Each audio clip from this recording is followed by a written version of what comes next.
Well, we just had a fascinating couple of hours discussion, gentlemen, about the role of opportunity and innovation in getting us to upward mobility.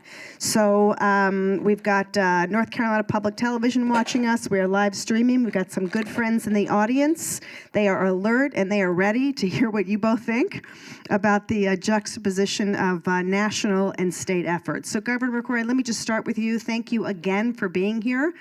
We just had a wonderful conversation with Catherine Truitt from your team talking about digital learning.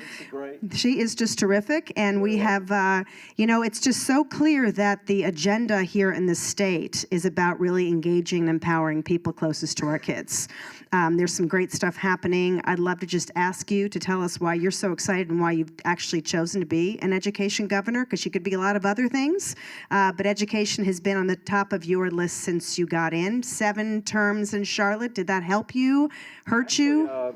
What happened was in high school, I had a teacher named Ruth Revels who just passed away about 3 or 4 weeks ago. As she was turning 80 and she was the head of my Indian Affairs Council, but she was my high school English and drama teacher at Ragsdale High School in Jamestown, North Carolina. And she was the one who got me interested in teaching. And in fact, when I went to Catawba College, one of my major was education and political science. And I got my North Carolina teaching certificate, student taught at North Rowan High School in Spencer, North Carolina. And my goal was to become a teacher. And what ended up happening is I got a job at Duke Power Company. I happened to interview with them, and at that time there was a recession. You took any job you could. If you got a job offer, you took it. But during my career at Duke, about 9 years of that career, I was actually the head of training and development for Duke. And I spent most of my time teaching at Duke Energy, and most people don't realize that. So teaching's always been in my blood. And I think as a mayor and as a governor, half the job is teaching and communicating and educating also. So it's in my blood, and I'm glad we have a congressman right here from Indiana, and it's great to have Luke here also. He's got a short period of time, so I want to make sure we hear from him on what the federal government's doing to, one of our major goals, Luke, is we've got to connect all people, rural and urban, to especially technology, to the best of the best, to the best teachers, to the best science, to the best education throughout the world. And of course, one way to do that is through this right here, something that wasn't around when you and I were in school. Absolutely. And so as Catherine, I think, has already talked about, how we can have that connectivity, no matter the wealth of your school or the wealth of your community or the wealth of the individual in a school. The one thing technology can do is make everyone equal regarding academic opportunity and academic achievement, but we've got to make sure they have that connectivity, and that's the one great advantage of technology. So tell me some of the things you're working on, and Mitch Daniels, your former governor, of course, was a great education guy who's now Purdue University president. And our current governor, Mike Pence, another And great Mike, education innovator. Jeannie, my story would be very similar to the governor's. I was raised in a small town, Greensburg, Indiana. My mom was a single parent mother, as I mentioned earlier, who graduated from, or who just retired recently from the Delta Faucet factory there. And I often think, about a generation ago, Hillary Clinton wrote a book that was titled with an African proverb, which it takes a village to raise a child. And it became this sort of big political controversy when, frankly, I think it ought not have been all that controversial at all. Of course, it takes a family to raise a child, but it does take a village. And this was my experience as a kid growing up in small town Indiana. Not only did my mother, of course, raise my brother and I, but the folks we went to church with, all the teachers and coaches that were a part of the fabric of our community, where everybody looked out for everybody. And I do believe that what we're talking about today is really the essence of the American dream, the idea that no matter where you were born, your station in life, your zip code, you're entitled to a God-given opportunity to succeed. And to have that opportunity be real in modern America, you have to have access to a high-quality education.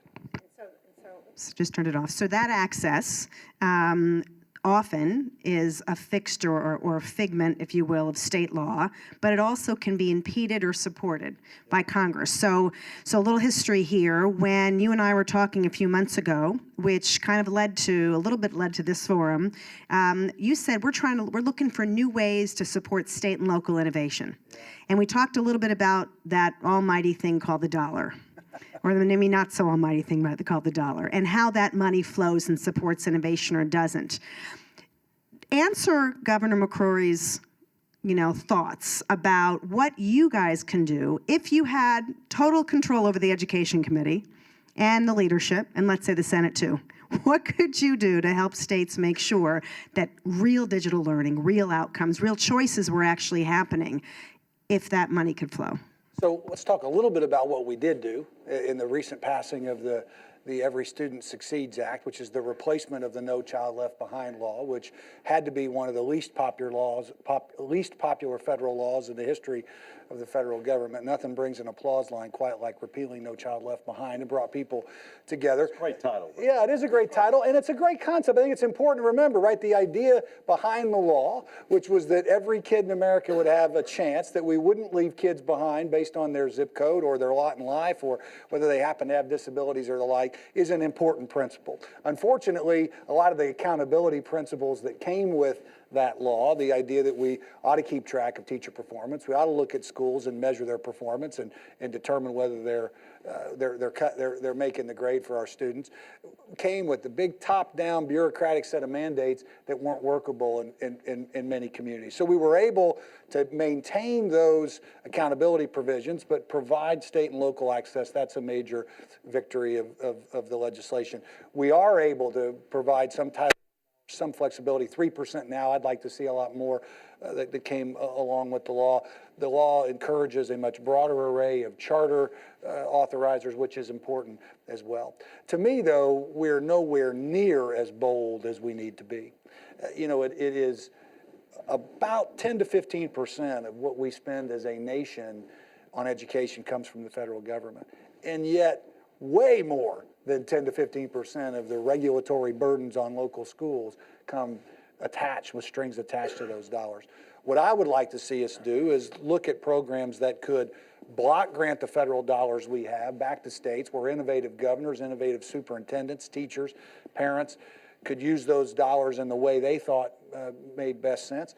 In areas with broad rural communities like North Carolina, like Indiana, devoting that to digital access may be critical in a way that in more urban centers that may be more natural, but the best way to get that dollar spent well is to let the local folks decide. And then ultimately, to me, Jimmy alluded to it in our earlier panel, that a generation ago, a common mantra of conservatives in education was we should abolish the Department of Education. Now, I've read the Constitution, as I said before, and don't see anything in there about the Federal Department of Education, but unfortunately, when we put forward that mantra, we sound to parents and like we don't care about their child. What I think we can do is take the dollars we have and empower parents and let those parents decide. That's right. There's nothing more important than empowerment. We have to do at the state level. We always talk about Washington, D.C., let us decide how to spend the money. Well, sometimes the state capitals want to hold on to the power a lot, too. We have 100 different counties, 100 different school systems, many different unique needs, each different, some similar dynamics, but the superintendents and the principals know best how to spend that money, and their school boards. And I also think sometimes we don't want to release the power. For example, and even teacher pay. Why not give them the money and determine how best to spread out the teacher pay based upon performance and other types of measures, and not have it be the same across the board? And this is also true, by the way, with technology. One thing we've learned in taking federal money, we buy a lot of things, but our teachers and others aren't trained how to use it. And the burdensome, one of the biggest complaints we get from teachers is all we do is test and we quit teaching. And we've got a major review going on right now is how many tests are required in teaching at this point in time. And what we have found out so far is we give some tests, like end of the year test, and then there's no follow through whatsoever. One reason you give tests is to find out where the strengths and weaknesses are, but not just the grade and how well they're doing, but what else needs to be worked on? Well, by the time we get the test scores, they've moved on to another teacher. And no one has followed up on the next steps for that student, and that's where a lot of students fall through the cracks. And what you just said too is what the research confirms, right? It's not necessarily always the amount, although money helps, right? It's how you're spending it. And so what you're saying is give money to the local school, maybe not just for teachers and how to spend that money, but how to spend it on all sorts of stuff. And then, by the way, what about seat time? So inadvertently, the federal government reinforces what states push, which is that kids have to be in a certain amount of seats and you're going to get paid for how many kids in those seats. But what if you want to do a digital learning thing where you got 10 kids in the seats for 2 hours a day, but they're moving around the campus the rest of the time? They're not going to get their Title I money. They're not going to get most of the other categorical funds. How do we get to the heart of this agrarian-looking factory model school thing we have that makes federal and state money have to flow, and really it's fixing us in the position we're in? Yeah, I would add to that, I was in a charter school just 2 weeks ago in the south part of Indianapolis, where when you would talk to students, some kids were graduating 1.5 years and 2 years early. Some of them you ask them what grade they're in. Well, I'm a freshman in math. I'm a junior in English, right? That with technology comes this amazing opportunity to unleash the potential of kids at their pace, in their time.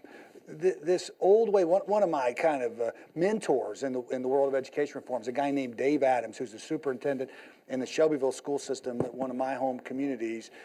His school system was on the cover of Time magazine when the dropout epidemic sort of hit the country. Shelbyville, Indiana was the Time magazine cover story because we were the national average, 70%. 10 years later, we're now at 90% because of Dave Adams' leadership. But one of the points Dave's always made to me when you start trying to bring innovation into the classroom is almost by definition the people who are inspired to be in education, right? That want to be teachers, want to be principals, want to be superintendents. School worked pretty well for them, right? They liked the rows. They liked the chalkboard. They liked the smell of the room. They liked the bells, right? They liked all that. So to ask those people... trained as teachers that way, too. Exactly. As I was. And so when you ask them to start thinking about how are we going to reach the next third of the kids or half the kids we're not reaching, that's just a challenge. It's a challenge for them to sort of to question those assumptions. But that's exactly what we want to do what we're going to have to do if we're going to become a country that makes sure every kid has access to a quality opportunity. One thing we've learned about taking federal money and even state money, for example, for technology in the last 10 years, we spent a lot of money, and the people buying the technology maybe weren't qualified to determine what was the best technology. Or they bought short-term technology from a specific vendor, and they bought all this stuff that was obsolete within a year, or the teachers didn't know how to use it.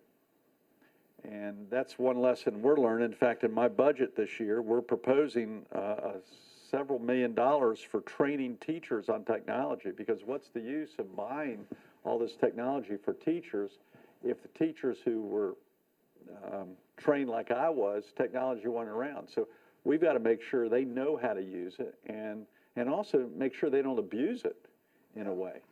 Right, and there's about 4 or 5 major ed tech accelerators and incubators around the country. There's one right here in North Carolina called Tech Mountain, and they bring in 15, 20 companies at a time, and they experiment and do all sorts of stuff with teaching and learning. They will tell you also that you all should listen to the students.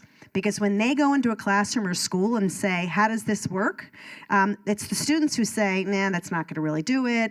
You should try it this way. It's really fascinating. So the ed tech people would say, as you're considering how to move innovations down the local level, bring those students in and make sure they're staying there, because they'll make sure the teachers are learning the way they learn. It's really fascinating. How do you get to this part at a time, this nirvana, which would be that we have the money moving down to the local level, we have decisions being made by educators, by people closest to kids, we have the best state-of-the-art technology, forget about all the vested interest and all the other stuff, right? How do we get to this point right now with your legislatures, with the people around you? Like if you could stand up and say, I want to do this tomorrow, is there one wish that you would have for your role in helping states? And Governor, is there one wish you'd have back to Congressman Messer to take back to the task force that he's a part of? So there's a policy answer and I think a broader public question. On the broader public question, you've got to win the argument. You've got to help people understand first that that every kid deserves access to an opportunity. I think most people get that. That many kids are not currently getting access to that opportunity. I think, frankly, many people understand that, but not enough yet. And then third, explain what's the path to get there, which I believe, for a lot of the reasons the governor just articulated, is by empowering every parent to be a consumer. I don't have all the right answers of what the best technology is, what the perfect answer for every child. Part of the problem, right, is what's the right answer for one kid may not be the right answer for the next kid, right?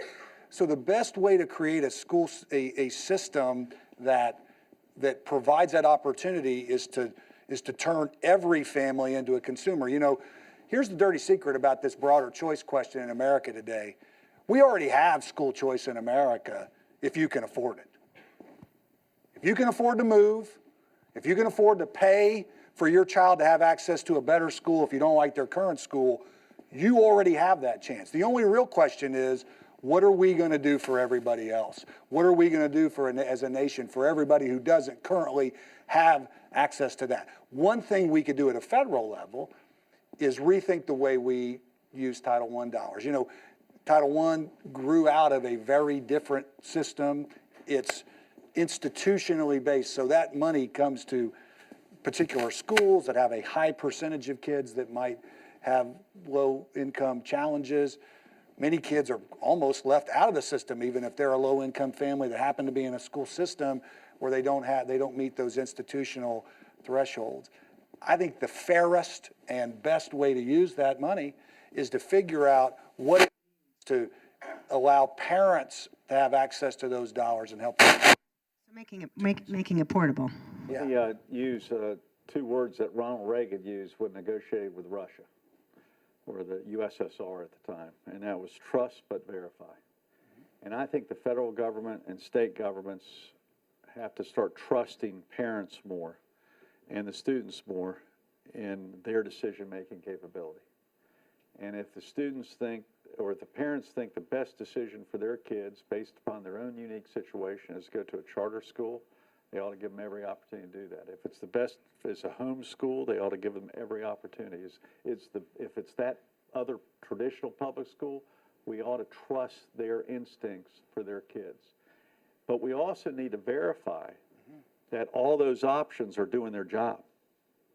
And that's the trick of how much involvement then is in that verification, because we have to make sure the money, the limited tax dollars are being spent the right way. But I think the bureaucracy of education at times, and also the politicians of education at this time, I don't think have enough trust in the parents and the students making these decisions. And because they really know where the good schools are. They know who the good teachers are. The word gets out very quickly. Yeah, and can I just add to the governor's point, you know, Indiana has had a very robust choice program. Is that me squeaking like that? I don't know. But anyway, but we've had a very robust choice program. 200,000 kids in Indiana have access to varying educational choice opportunities. The largest choice program is we have open enrollment in our public school, 75,000 kids going from one public school to a different public school. We have some public school systems, frankly, with billboards up in the neighboring And tell county. about you're also the scholarship program. How many kids in that as well? So you've got, in Indiana, to make that 200,000, you have 75,000 open public school enrollment, about 35,000 kids in charters, about 35,000 kids in homeschool, about 35,000 kids in public private voucher school programs. Again, parents making those choices for their kids, taking access to each of that assortment. But again, to me, one of the most exciting things that have happened is you've got some public school systems advertising on billboards in a neighboring county saying, hey, we have, and so they're competing with each other.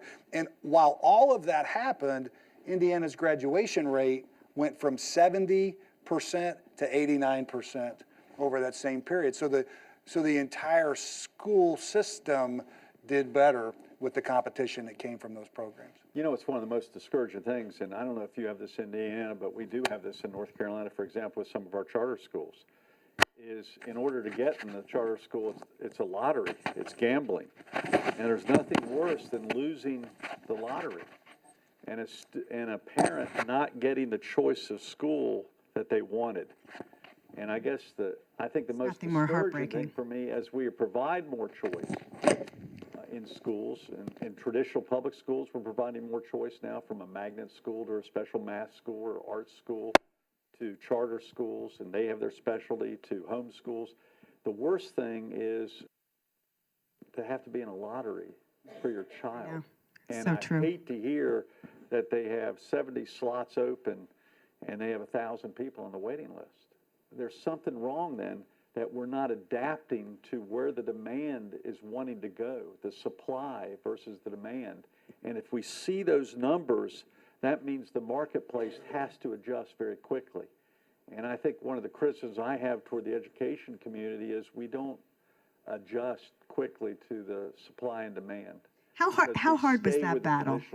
Yeah, how hard was that battle? You were part of leading what was a bipartisan effort in the state legislature, not as bi as we would have liked, but now you have an opportunity scholarship program, very much like the one in D.C. and Indiana. For it, the opportunity scholarships, and I'll tell you where the opportunity scholarship is most important, is where you know the school that's the public school that might be available is not meeting the needs of a student. And it might be due to a disability, physical or mental. It might be due to an overachiever that's gone way beyond what that school can offer. And why would we hold that student back from a choice? By the way, in college education, we give more choices in secondary and college and university education. We give scholarships for young people attending private universities in North Carolina. And that helps lessen the pressure on our public universities. So it's kind of ironic. We don't get criticized for giving students in universities, but we get criticized for giving first and second graders a choice. You know, we talked about this once. We have some family who are very involved with ECU, East Carolina. And the better that school got, the more people started gravitating to move towards that university, even though you can go anywhere you want, and then the communities around got better. So we've seen in higher education how communities get better when universities, institutions get better. Have you seen that yet in North Carolina in terms of the movement for school choice? We've seen it in Washington, D.C. Congressman, have you seen it in Indiana? Does that follow that houses and structures and communities and commerce gets better? I'm sure you've seen, is this on now? All right, here we go. We got it. So, Jeannie, I'm sure you've seen the movie Waiting for Superman, where they ask that question. What has happened in many communities in America? Is it that failing communities have brought down our schools, or have failing schools brought down communities? And it's probably an answer that's a little bit of both, but I think the conclusion of that movie, at least, is that if you've got to have great schools if you're going to have improving communities. The governor mentioned, I think, an important point. 1 million kids in America are waitlisted to go to charter schools. I think it's a national embarrassment that these families do not have access to the opportunity that they believe is best for their child. You know, I used to say in the Indiana debate that it may be true that if we provide broader choice and opportunities, that kids will empty from your school, or it may be true that you're doing a great job and serving your community very well. Those two things can't be both true. You can't both be doing a great job serving your kids and they're going to all leave your school if given another opportunity. And in fact, what's happened in Indiana is great schools have continued to do great, even in an era of competition. The families that have taken opportunities to leave are often not because they're somehow just, they may want math opportunities that aren't available in their local school program, or they may have other areas that they're looking for. So You've seen that too, Governor, huh? Well, when I'm competing against Governor Pence in Indiana for jobs, and the executives are coming by and deciding between Indiana or South Carolina or Georgia and Ohio and so forth, the first question they ask is, what is my school choice for our kids? That's the first question they often ask, is what is my choice? And they always use the word, what are my choices in education? And they're not just talking about universities, they're talking about K through 12, they're talking about early education. They're talking about, so the executives are speaking for the employees, where are the choices for education? And where I can sell the most choices in any community is where we have the most success in bringing jobs. And we have very similar dynamics of an Indianapolis and a Fort Wayne versus a Charlotte and a Greensboro and a Raleigh versus a Tarboro or a Roxboro versus some of the smaller towns. The more choices they have, the better we can sell that community. And then those choices also, the schools need to also provide different choices and different methods of educating. Right. And in your rural areas, what you both share, we often think that, well, you can't have options there. How can you bring options in a rural area? But people go back to rural areas, even if they're under-enrolled. You can build that up, and I think that's the promise of the programs that you're carrying on. And Congressman Messer, I know we're going to have to say goodbye to you in a couple of minutes. I just have to say, I mean, that's one of the most extraordinary questions that I know we've ever been asked by a member of Congress in a long time, which is, how can we help make sure the great work going on in states like North Carolina continues, which was the impetus for this. And I hope we've given you some ammunition. We will continue to help. I wonder if you want to just maybe leave us with some last words that we can leave with our viewers as well as the people I would say two things. One, just thank you for your support for this very important cause. Please contact your member of Congress and help them understand that you want their support on these issues as well. To me, it's really simple. We have to stay focused on kids. I have incredible optimism for the future of this country, frankly, because I've met a lot of our kids. And I have incredible optimism for what we can do in the world of education policy because I believe in our parents. Frankly, I believe our parents are going to demand that we bring these innovations to our schools. And we are going to become a place where every kid in America has a chance. We can do it. We know it. You see schools that are succeeding, and we just have to have a whole lot more of them. Thank you very much. Appreciate the opportunity to be here. Thank you so much for joining us, Congressman Messer. Appreciate it. Governor McCrory, we are going to thank you so much. We are going to ask you to stay up here for a couple more minutes. We've got your two leading state representatives coming on up, and Jimmy Kemp is going to join you for a quick discussion before we say goodbye to you. But while we're waiting for Rob Ryan and Representative Haynes to come on up, I just wanted to give you one more chance to kind of also mention the role that you found the state legislature played in really helping advance that work and the good work they're doing. Hey, Rob, how you doing, man? So I'm going to leave you with that question, Jimmy, to continue, and then I'll let you have him. I'll just say this. One thing that I said in my first State of the State speech was something my dad taught me while growing up in the Jamestown, Guilford County area, and that is every one of us must be able to fulfill our potential. And being given that opportunity, my dad had a little foundation called Namaskar, which he was helping at North Carolina A&T University. And Namaskar is an Arabic term which means the divinity within you. And he firmly believed and taught me to believe the same thing, that each of us are born with certain God-given skills. And we've got to be able to unleash those skills and unleash the potential. And anyone that fails to unleash their full potential means they're not as productive as they could be in society. And I think the legislator gets it. I think we've got to think out of the box. I mean, if you think about our education system, we haven't really gone through dramatic change. We still have the same seasons, which are based upon agricultural seasons, regardless of where we live. We still have many traditional buildings, as though the teaching is the same as it was 50 years ago when I was in school. Change is tough, especially in institutions that they like it the way it is. And we've got to put it back to what's good for the students, not necessarily what's good for the administrators or the politicians. So we've got to fulfill the potential that the divinity gave us. And that's true for everyone. And I'd end by saying this, and I'll tell you, your dad, Jack Kemp, was a hero to many of us as I observed your dad in Congress. And he came up with this concept of enterprise zones. And it was really targeting those people who couldn't achieve or didn't have the choices because of their own personal financial situation or family breakdown.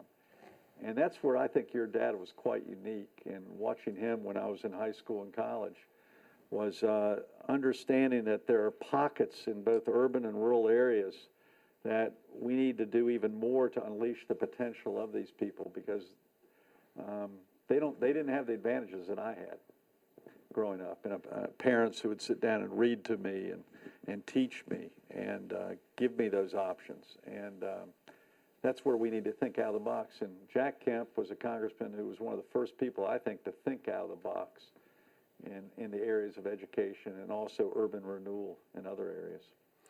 Well, Governor, You look just like him, buddy. all of us, I use a little less hairspray than my dad did. But what you're talking about is transcending partisanship. And before we really let you leave, sorry, we're going to hold on to you for just a moment more, because we now have a Democrat and a Republican in your state state legislation. I'm a Democrat. Well, we're in Chapel Hill. I've been accused of not being in either party. So it's okay. And one of the lines that we love best at the Kemp Foundation is that you serve your party best when you serve your country first. And it's clear that the need in our political climate is to highlight solutions to problems that aren't owned, the solutions aren't owned by one party or the other.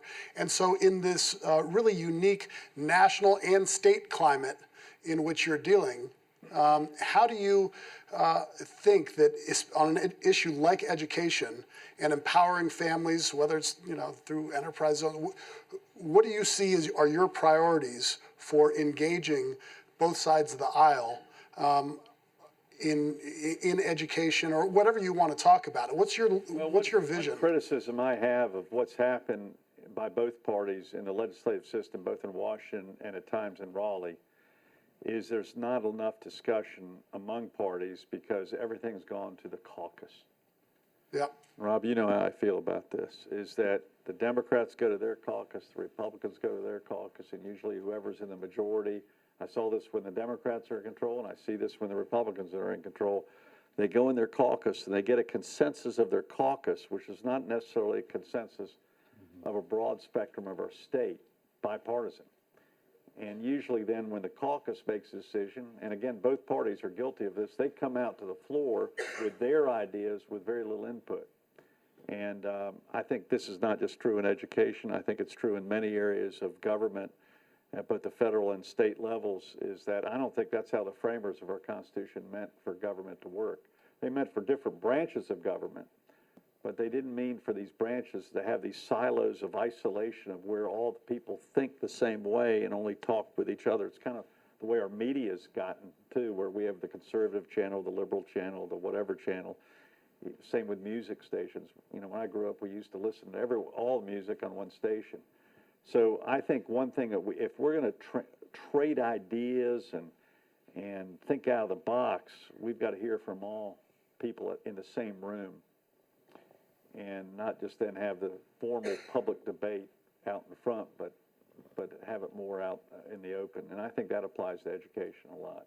Great. I think it'll break down the barriers if we do that both in D.C. and in Raleigh and all other state capitals, because that same concept is occurring. Yeah. That's kind of a unique way to, that's how I'm going to answer your question. I think it's critical. I also think we need to get out of the government buildings and go visit the schools. I've learned more in education. I've learned very little from education talking to other politicians. Yeah. The most I've learned from education is going with Catherine to the schools and seeing a school in Trinity, North Carolina. I've never seen a school like that before, where the kids are standing on the desk reciting poetry by song. And everyone's clapping, and then it's run by the students, and they're behaving, and they're learning, and I've never seen anything like it. And yet you got to see it to believe it. You don't see it within committee discussions. And so I think the politicians got to get out and see what's actually happening, as opposed to talking among ourselves. That's where I've got the most learning from. Right. Are we letting the governor? Let the governor go if he wants to go. Thank you. No, I'll let you guys talk, and thank you for this opportunity very much. Thank you. And it's all about problem solving and thinking about what's the vision for the future and what are the needs for the future for these kids. So I'm looking forward to hearing your solutions. Thank you all very much. Thanks for having us. Thank you, Governor. Yeah, I'm right here. So, tying in to that, you all are living this on a daily basis, and let's start with you, Representative Daines, on what's the hope for getting to real solutions? Well, I'll tell you, I think that actually education is one of the areas in the General Assembly that I think that we probably pull away from this caucus mentality the most in.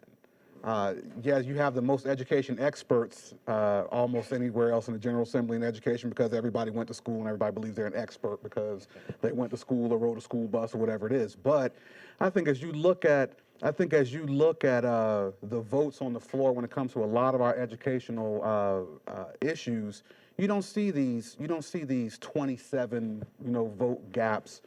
There is a working of the issue. There is plenty of discussion inside and outside of the caucus, and I think between folks. And I think I have found that there's probably more work across the lines in the education issue and between the lobbyists and those who are interested in choice in these type of issues than anything else I've been involved in. So that was very exciting for me to see. Yeah. Rob, talk about how you two have worked together and how your relationship has grown during kind of around this issue.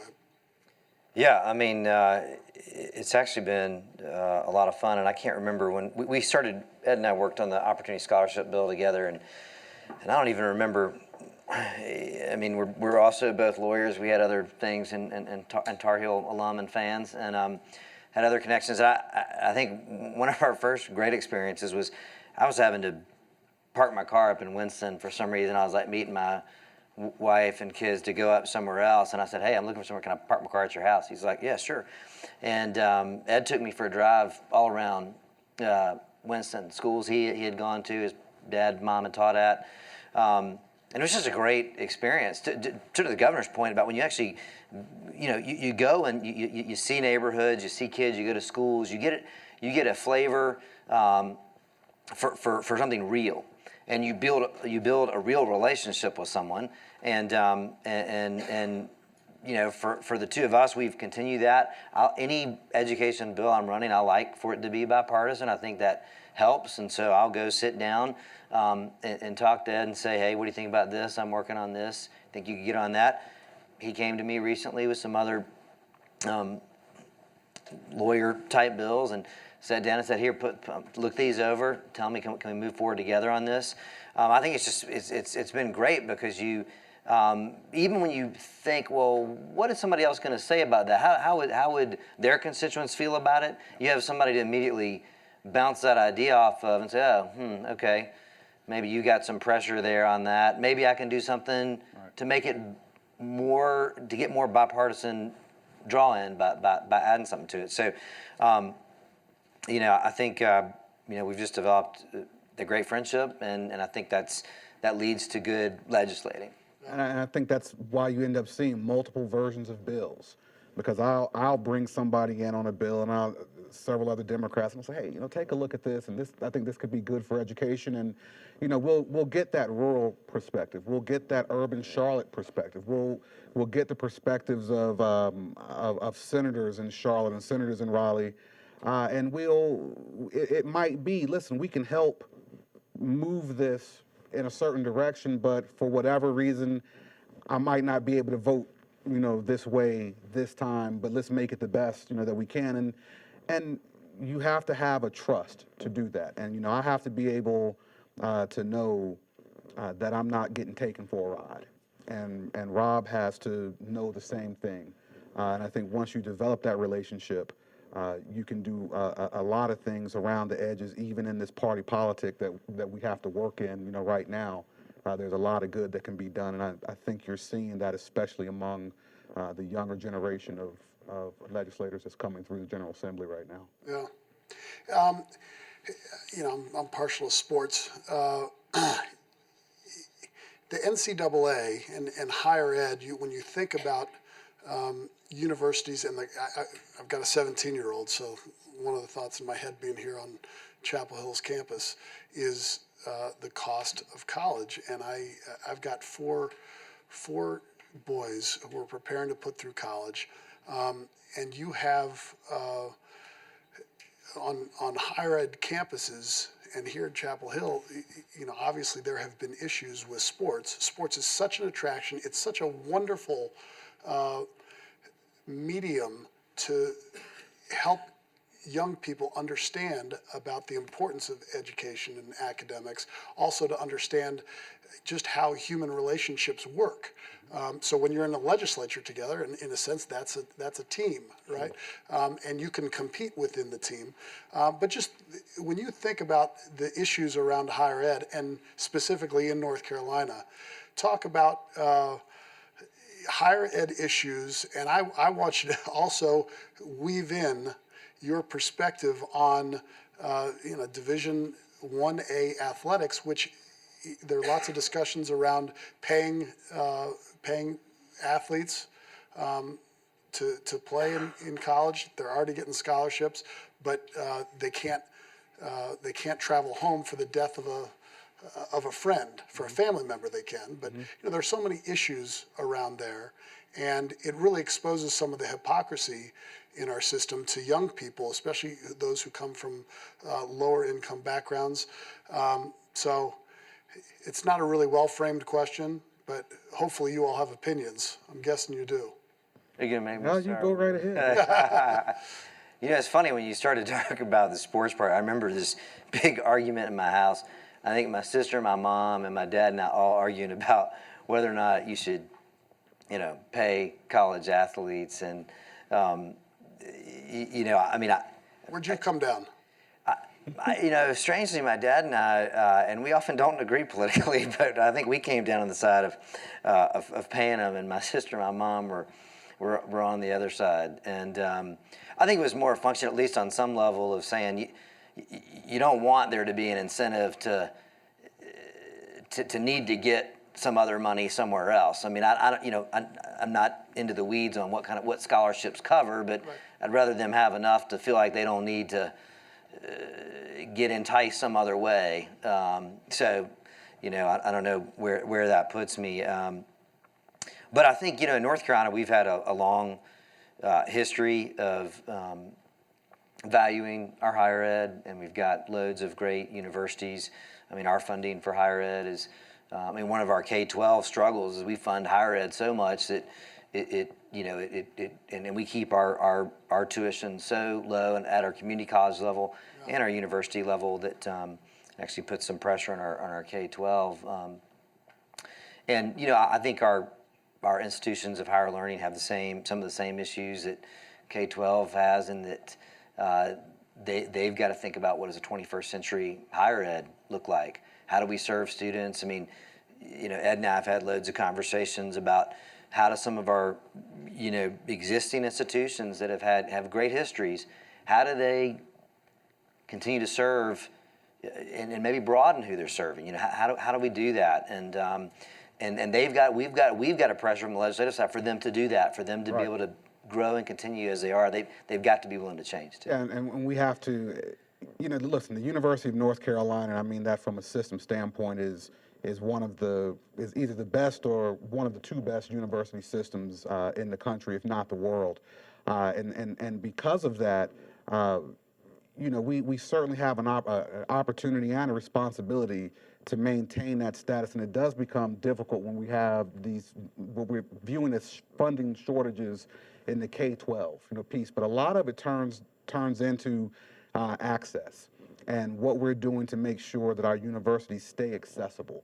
A lot of that has to do with tuition increases and making sure that those tuition increases are tracking our Pell Grant money so that our kids who are at some of our lower income schools aren't outspending their Pell Grant, in year 5 and then having to leave school and never graduating. And this is what we see at a lot of our schools that attract our lower income students. And so one of the bills that I'm looking at right now, I'm working on and and pitching to the university system and the Rob and some others, is a bill that would take our students who have not been accepted at their school of choice in the UNC system and actually roll them down through the rest of the UNC system so that the other schools could see the massive amounts of talent that we have applying to our schools. And so if you're applying to NC State and you don't get into their outstanding, engineering, school, perhaps you want to be introduced to UNC Charlotte. You hadn't considered the engineering school at UNC Charlotte. Yeah. But you hadn't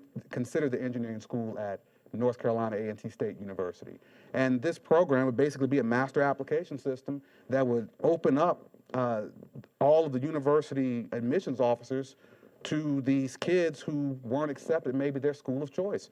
That's 26,000 kids rejected at the University of North Carolina last year, 20,000 at 20,000 at NC State, another 13,000 at Appalachian State, that we have 14 colleges, and I guarantee you that 10 of them don't know anything about those kids who were not accepted at these schools.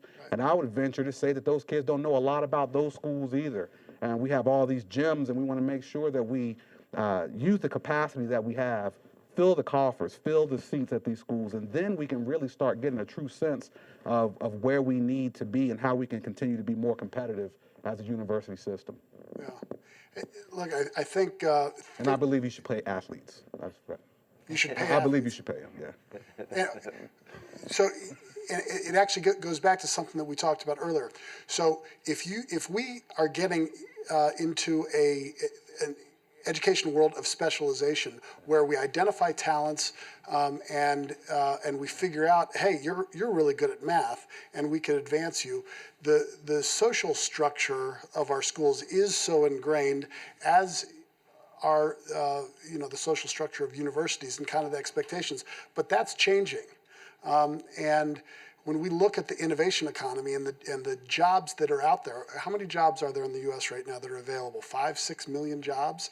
And what limits people from going to get those jobs typically is knowledge of the jobs and the fact that you have to move, right? People, they get entrenched. But the reality is that in a global economy, you've got to be more mobile, more nimble, and it's frustrating. One of the tensions that I recognize is that schools are such a wonderful source of community.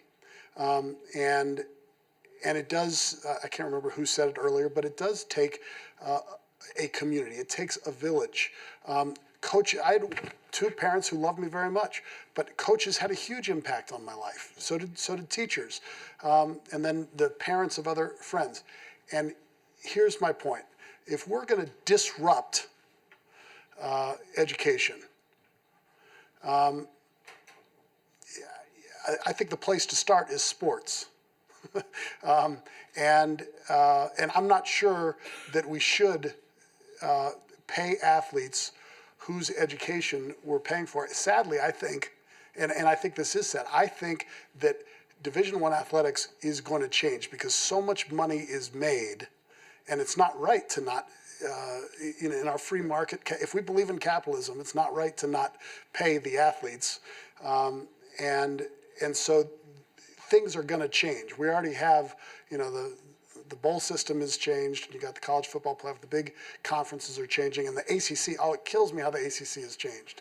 But I see the innovation on the horizon, and I think it's something that needs to be discussed more.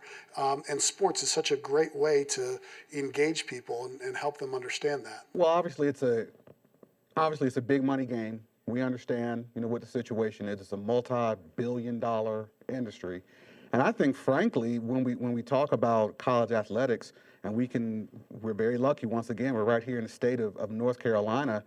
Perhaps it's not that you need to pay athletes, but it's perhaps it is that we need to go ahead and accept the fact that you have some very uniquely talented people who are world class at what they do, and let them be world class at what they do and supplement their education and their athletic prowess in that way. And what I mean by that is we have a model for that in North Carolina. It's called the UNC School of the Arts. Yeah. They already do this. Yeah. All right. They already get some of the most talented dancers and performers and artists that this country has to offer. They're a top 15 conservatory, and they allow those students to practice their art and to become and also take, while they're practicing their art, they also become business majors. They also get tangible skills that they can take out into the real world. And if they don't happen to become that prima ballerina, which 9 out of 10 of them are not going to become. Right. But they can certainly work within the arts world. And so it's interesting to me why we don't see that necessarily. Yeah. And I have a feeling the reason we don't see it is because there would be a huge disruption to the money flow in what is now basically professional sports on the college level. Right. And I think we all recognize, what it is, and we contribute to that. And I have season tickets and tune in to every game, so I'm guilty. And we would hate to see that system go, but the reality is that,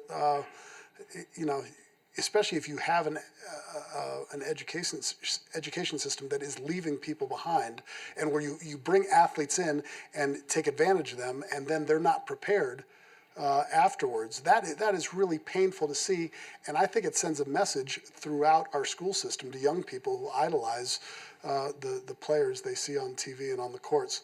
I'm sorry, I got a little sidetracked by that, but I think sports is a way into engaging our lower income communities with our value system, and the value system they see is Nike, Under Armour, the competition, who's getting what stuff at the college athletics level, and you don't hear very much about the academic All-Americans and all the hard work that goes in academically, and it's goodness. Yeah. There are a lot of issues there. Cool. Look, this has been a great day. I think you all have been great to be with us. What one or two closing thoughts do you have, Rob, to kind of sum up what you view as the most important education issues from your perspective in the State House? I think for me, I just try to ask myself a question you've heard up here a couple times already. Our goal as we are public servants, and and my question in education issues is always, are we serving kids well by what we're doing? Yep. And when I look out on the landscape, I want to say we have to be forward thinking in how we're serving them, because we are serving them today, and Ed and I work on a lot of things that we'll throw out to try to get immediate needs addressed. But those are a lot of Band-Aids. We're also trying to look more forward to say, are we creating cures by what we're doing? Are we creating a 21st century education model that's going to serve our kids' kids? Not just our kids, but our kids' kids. Mm-hmm. And so I think, for me, that's what, when I go through that analysis, I want to say, is this in the best interest of kids today and, 20 and 30, 40 years from now? Right. And the way I would respond to that is the simple question I had earlier, and that's, why can't we? Yeah. I just got back from a trip to Singapore, and I saw 5 million people. I learned the story of 5 million people on a 10-mile island and what's possible when you all pull in the same direction. They've only had their independence 59 years, and they made some very specific decisions about how they were going to live their lives and how they were going to educate their kids. And while they have produced some of the smartest kids in the world, they have not produced the innovators that America has, but we've produced all these innovators because of the way we educate our kids, but we're leaving a certain segment of kids behind who aren't getting there. And I look at what they've done in Singapore and say, if we can all pull in the same direction, we can achieve exactly in some regard to what they've been able to do over there. They have a 99% literacy rate. 99%. And it's because they decided they were going to do it. It was in the national interest to make it done. And so I would say that if we want to talk about a Carolina comeback and we want to talk about doing things the right way in this state, we have to make sure that we don't leave 30% of our population behind in 12, 7, 15% reading proficiency. And we need to take a look and see what other folks around the world are doing and make sure that we continue to work in the aisle, across the aisle, whatever way you want to talk about it, to do what's best for kids and leave the politics out of it. Yeah. Well, from your lips to God's ears, I don't think the politics are going to be left out of it, but we've got to be able to engage through the politics because the issues are too important. And thankfully, we've got people like you two and the others who participated today. I want to thank you both for all your time, for your efforts. It's a high calling that you've answered. And I want to thank the people who joined us. I believe we have a reception afterwards outside, and we're thrilled that you joined us. And if you want to know more about the Jack Kemp Foundation or Center for Education Reform or Opportunity Lives, please come up to us afterwards or use your own personal Google machine. Thanks for joining us. Thank you. Thanks,